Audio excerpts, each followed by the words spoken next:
And the U.S. Transportation Secretary trashes the New York City subway system. Now he faces pushback from transit advocates over the profanity he used. But first, another round of rain is on the way, threatening to make the Monday morning commute a messy one.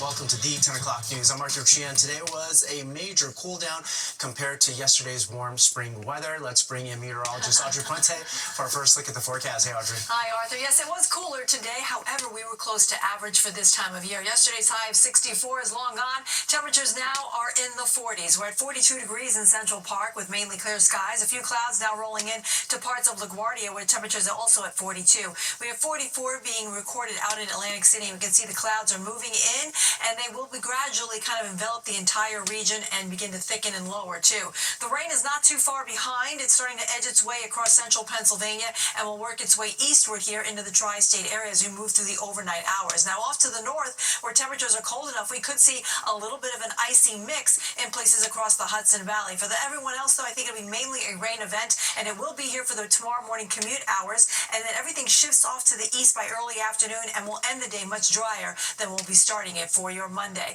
In the meantime, because of the icy mix expected off to the north, the National Weather Service has issued a winter weather advisory starting at 2 a.m. for places like Sullivan and Ulster counties in New York, Litchfield County in Connecticut, and parts of the Poconos until 10 o'clock tomorrow morning. So again, the clouds will thicken up tonight, the rain will begin to arrive, and we're expecting a wet morning commute. I'll have more details coming up. Arthur? All right, thank you, Audrey. Meanwhile, developing tonight, people trying to save the Elizabeth Street Garden in Soho say the city may close the garden and put up fencing as soon as this week. Supporters sued to save it and were granted a stay by a judge after the city's last eviction attempt in October. However, a recent eviction notice could close the garden down as soon as tomorrow. The city plans to demolish it and turn it into an affordable housing complex for seniors. Fox 5 has reached out to the city for a response on this, but so far we have not heard back.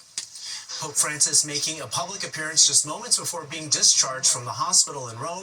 He spoke to well-wishers from a hospital balcony before heading home to the Vatican. Fox 5's Stephanie Bertini joins us from the newsroom right now with more on this moment Catholics around the world have been waiting for. Stephanie. Hey, Arthur. From St. Patrick's Cathedral in Manhattan to St. Peter's Square in the Vatican, this Sunday is marked by a mood of gratitude and joy as Catholics around the world are relieved Pope Francis is out of the hospital.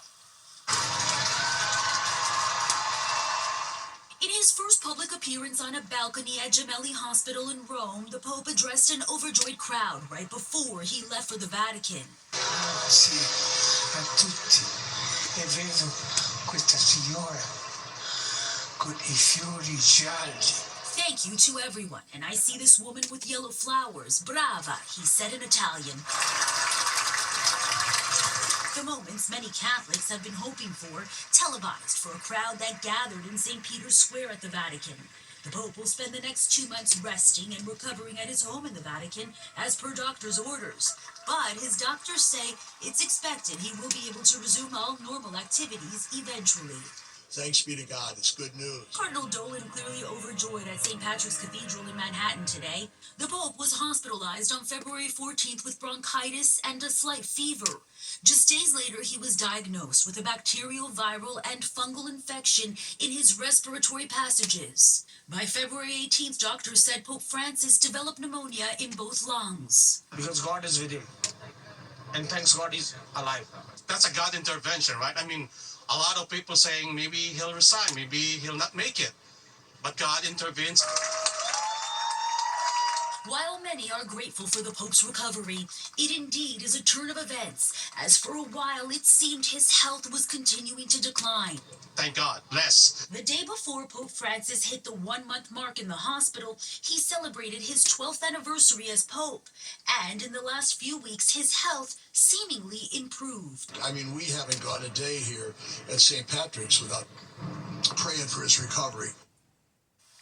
You can see in the video the Pope looks a little frail. While he's recovering over the next 2 months, his doctors are discouraging him from meeting with large groups, but clearly he's doing much better than he was, Arthur, just a short time ago. Right, what a turnaround. All right, thank you very much, Stephanie.